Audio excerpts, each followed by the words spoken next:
Morning students, how are you all? I hope you all are fit and fine at home and doing your work well. And in previous PDF we have studied about the topic evaporation. Now today we will study about the topic how evaporation causes cooling. Evaporation cooling effect कैसे देता है, या हम कह सकते हैं कि evaporation का डायरेक्टली कंसर्न किससे है, कूलिंग से, कि जहाँ भी इवेपोरेशन होगा वहाँ कूलिंग इफ़ेक्ट ज़रूर होगा। नाउ इसके लिए हम पहले समझेंगे इस कॉन्सेप्ट को।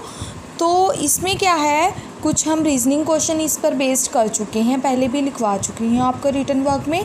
फिर भी थोड़ा अंडरस्टैंडिंग के लिए मैं इस टॉपिक को थोड़ा सा एक्सप्लेन करूँगी। जैसे फर्स्ट है, इसमें हमने ये आर्म और हैंड बनाया है। इसमें क्या है, in summer days temperature is high. तो टेम्परेचर क्या होता है, अपस्पिन क्या बता रहा है कि टेम्परेचर इज़ हाई। तो क्या होता है, समर्स में टेम्परेचर बहुत ज़्यादा हाई हो जाता है, तो हमारी बॉडी का टेम्परेचर भी हाई हो जाता है। उससे क्या होता है, हमारी बॉडी में स्वेटिंग होती है। स्वेटिंग से क्या है, पसीना आता है। स्वेटिंग मीन पसीना आता है, और पसीना वाटर की फॉर्म में होता है। वाटर मॉलिक्यूल्स जो हैं, जो ऑलवेज़ काइनेटिक एनर्जी होती है, उसके पार्टिकल्स ऑलवेज़ मूवमेंट करते हैं। जैसे हमने पार्टिकल्स, कैरेक्टरिस्टिक्स ऑफ पार्टिकल्स पढ़े थे, उसमें क्या था कि पार्टिकल्स जो हैं ऑलवेज़ मूव करते रहते हैं।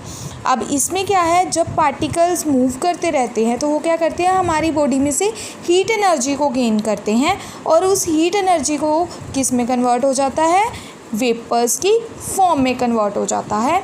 तो वो जो वेपर्स की फॉर्म में कन्वर्ट हो जाता है एनवायरनमेंट में, तो उससे हमारी बॉडी की कुछ हीट चली जाती है, तो जिससे क्या है, हमें इवेपोरेशन प्रोसेस हो जाता है। इवेपोरेशन हो जाने की वजह से हमें कौन सा इफ़ेक्ट मिलता है, कूलिंग इफ़ेक्ट, ठंडा फील होता है। समटाइम्स आप फ़ैन के नीचे चले जाते हो एकदम से, विंड, हमने एक फैक्टर पढ़ा था कि with increase in wind speed evaporation will also increase. तो क्या होता है कि विंड स्पीड बढ़ने से इवेपोरेशन जल्दी होता है, और पंखे के नीचे जल्दी होगा, ज़्यादा हवा आने से इवेपोरेशन, तो हमें ज़्यादा ठंडक मिलेगी। नाउ अब मैं सेकंड पॉइंट पे आती हूँ। इसमें क्या है, अर्दन पोट या मटका, वो किससे बना होता है, मिट्टी से बना होता है, क्ले से बना होता है। तो उसमें क्या है, पोर्स होते हैं। पोर्स मीन छोटे छोटे छेद होते हैं। तो उन छेद में क्या है, पानी रिस जाता है, पानी भर जाता है। और जो इसमें घड़े में पानी होता है वो क्या है, एटमॉस्फेयर की वजह से उसमें भी क्या है, टेम्परेचर हाई, उसका भी टेम्परेचर थोड़ा सा हाई होता है, थोड़ा पानी गर्म होता है। तो वो क्या है, वो भी हीट से क्या होता है, कॉन्टिन्यूस वेपर की फॉर्म में लगातार इवेपोरेट हो जाता है, उड़ जाता है थोड़ा थोड़ा। तो जिससे क्या है, इसमें पानी कॉन्टिन्यूस इवेपोरेशन होने की वजह से ठंडा रहता है, और इसके पार्टिकल्स में मूवमेंट होती है, उसकी वजह से इवेपोरेशन कॉन्टिन्यूस रहता है। उसके बाद है, नेक्स्ट एग्जांपल है, जैसे हम नेल पॉलिश एसीटोन या नेल पॉलिश रिमूवर जो यूज़ करते हैं हम, उसको जब हम अपने फुट पे लगाते हैं या हमारे हैंड के कांटेक्ट में आता है, तो वो जल्दी, एक तो हम उसकी बोतल को कभी भी खुला नहीं छोड़ते, क्योंकि हम कहते हैं वो वॉलेटाइल है। वॉलेटाइल मीन उड़ जाता है, जल्दी इवेपोरेट हो जाता है, और उसको हम हमेशा कैप लगा के रखते हैं। और उसके बाद जब हम नेल पॉलिश रिमूवर एसीटोन इस पे अप्लाई करते हैं अपने फुट के ऊपर, वो जल्दी से हमारी बॉडी से हीट एनर्जी गेन करता है, इवेपोरेट हो जाता है, और हमारी बॉडी की कुछ हीट इवेपोरेट हो जाती है गैसियस वेपर्स की फॉर्म में, तो जिससे क्या है, हमें ठंडा फील होता है। यहाँ तक तो हमने पढ़ा इवेपोरेशन प्रोसेस के बारे में। अब मैं आपके साथ और एक और चीज़ मैं इसमें ऐड करना चाहूँगी कि जैसे आजकल हम हैंड सैनिटाइज़र यूज़ कर रहे हैं, तो वो भी जल्दी इवेपोरेट हो जाता है, वॉलेटाइल है, उसमें भी कुछ अल्कोहलिक प्रोडक्ट हैं जो उड़ जाते हैं, वॉलेटाइल प्रोडक्ट्स हैं, तो जिससे क्या है, हमें इवेपोरेशन की वजह से उसमें ठंडा फील होता है after applying the hand sanitiser.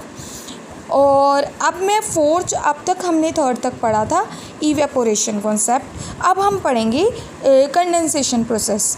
जैसे कि मैं आपको बता रही हूँ कि जैसे हम आइस से भर के पानी लेते हैं, तो अगर हम उसमें आइस क्यूब्स डाल देते हैं पानी में, या ठंडा पानी हो बॉटल में, तो वो क्या है, उसके बाहर हम पानी देखते हैं कि थोड़ी देर बाद पानी आ जाता है।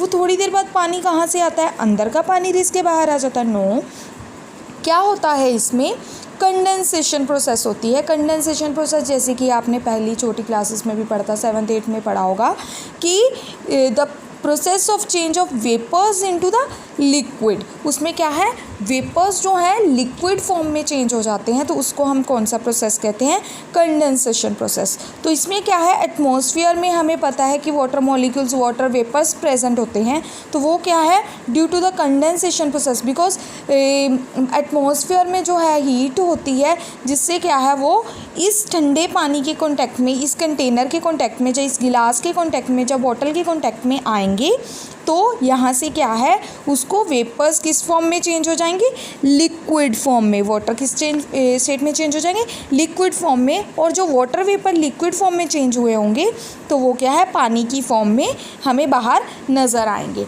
तो ये क्या है, why do we see water droplets on the outer surface of glass containing ice cold water. तो ड्यू टू द कंडेंसेशन, जो वाटर मॉलिक्यूल्स हमारे एनवायरनमेंट में प्रेजेंट होते हैं, उसकी वजह से वो वाटर वेपर्स लिक्विड में चेंज हो जाते हैं due to the condensation process. उसकी वजह से हमें क्या है, ये पानी बाहर दिखाई देता है।